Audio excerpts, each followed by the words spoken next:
حضرت بایزید بستامی کہتے ہیں کہ میں نے اپنی ماں کے آگے ہاتھ جوڑے، میں نے کہا امی تجھے راضی کروں یا رب کو راضی کروں؟ تو اپنے حق مجھے معاف کر دے، اللہ کو میں راضی کر لیتا ہوں۔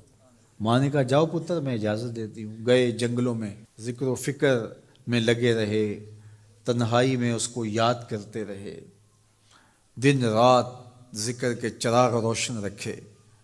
12 سال گزر گئے حق کی تلاش میں۔ ایک دن واپس بستام کے قریب سے گزر رہے تھے، خیال آیا چلتے چلتے ماں کو سلام کر جاؤں۔ دروازے کو دستک دینے لگے تو اس خیال نے ہاتھ روک لیا کہ ساری زندگی ماں کو سکھ تو دیا کوئی نہیں، اب دکھ بھی کیوں دینے لگے ہو؟ رات کا ایک پہر بیت گیا ہے، سردیوں کی لمبی رات ہے، ماں بستر میں لیٹی ہوگی، تیرے لیے اٹھے گی، دروازہ کھولے گی۔ دروازے کے ساتھ ہی لگ کے بیٹھ گئے اور ساری رات کاٹ دی، اس خیال سے کہ ماں کو تکلیف نہ ہو۔ جب سحری کا وقت ہوا تو اندر سے جو نالی آتی تھی اس نالی سے پانی آیا، سمجھ گئے میری ماں تہجد کے لیے اٹھی ہے اور وضو کا پانی ہے، تو فوراً دروازے پہ دستک دی۔ اندر سے آواز آئی بیٹا بایزید میں ابھی آئی۔ مائیں بیٹوں کے دستک کے انداز سے جان لیتی ہیں یہ کس بیٹے کے ہاتھوں کا لمس ہے۔ 12 سال کے بعد آئے، دستک دی، کہا بیٹا بایزید میں ابھی آئی۔ ماں کی تو نگاہیں ہی دروازے پہ رہتی ہیں۔ اللہ اکبر۔ کہتے ہیں کہ ماں نے دروازہ کھولا، 12 سال جنگلوں کی خاک چھانتے بیت گئی تھی، پراگندہ صورت، بکھرے ہوئے بال، پھٹے ہوئے کپڑے۔ میری ماں کی جب نگاہ میرے پہ پڑی تو اس کی چشمان سے موٹے موٹے آنسو ٹپکنے لگے، اور اس نے ایسے ہاتھ پھیلا کے کہا مالک میرا بیٹا بایزید تیری طلب میں نکلا تھا، تو نے ابھی تک اسے اپنا قرب نہیں دیا۔ حضرت بایزید بستامی کہتے ہیں 12 سال کی ریاستوں سے جو کچھ نہیں ملا تھا ماں کے اٹھے ہوئے ہاتھوں سے مل گیا۔ میں نے کہا مالک میں تجھے کہاں ڈھونڈ رہا ہوں، تو کہاں موجود ہے؟ تو ماں باپ کی رضا اللہ کی رضا کا دروازہ کھولتی ہے۔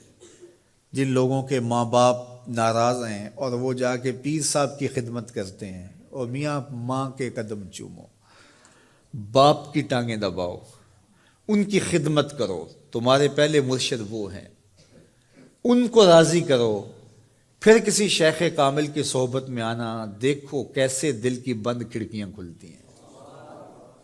ایک مرشد تو ناراض کر رہا ہے اور دوسرے مرشد سے تمہیں کیا ملے گا؟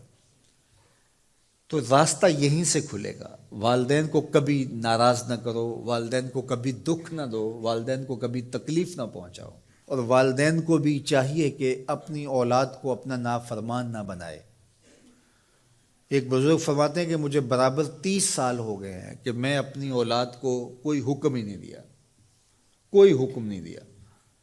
کوئی چیز مجھے چاہیے بھی ہوتی ہے تو میں بصیغہ امر نہیں کہتا، بلکہ ایسے ہی بات کر رہی ہوں۔ پانی چاہیے تو یہ نہیں کہتا بیٹا پانی لے کر آؤ، میں ویسے کہتا ہوں پیاس لگی ہوئی ہے، تو اگر وہ سمجھ جائے اور وہ خود لے آئے تو اچھی بات ہے، لیکن اگر وہ نہ لائے تو میں نے اس کو حکم ہی نہیں دیا، امر ہی نہیں کیا، تو اس امر کی مخالفت ہی لازم نہیں آئے گی۔ تو کہا 30 سال برابر گزر گئے ہیں، میں نے اپنی اولاد کو حکم نہیں دیا کہ کہیں وہ میری نافرمان نہ ہو جائے، چونکہ اگر وہ نافرمان ہو گئی پلے کچھ نہیں رہے گا۔ جو اولادیں ماں باپ کی نافرمان ہوتی ہے وہ ہوا میں بھی اڑیں، وہ چرخ پہ بھی جھولیں، وہ زمین پہ گرنے والی ہوتی ہیں، کبھی کامیاب نہیں ہو سکتی وہ اولادیں جو ماں باپ کی گستاخ، بے ادب اور نافرمان ہوتی ہیں۔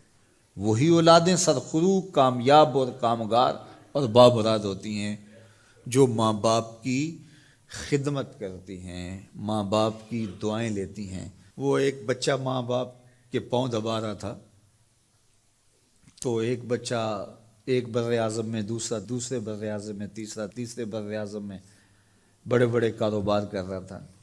تو کوئی اس کا دوست ملنے آیا، اس نے کہا کہ اس نکمے کو بھی کہیں بھیج دو، فلاں جو ہے وہ یورپ میں ہے، فلاں امریکہ میں ہے، وہاں اتنی بڑی کمپنی اس نے کھولی ہوئی ہے، اس نکمے کو یہاں بٹھایا، اس کو بھیج دو، یہ تو نکمہ کسی کام کا نہیں۔ کہا یہ نکمہ ہی تو میرے کام آ رہا ہے، کہ نکمہ ہی تو میرے کام آ رہا ہے۔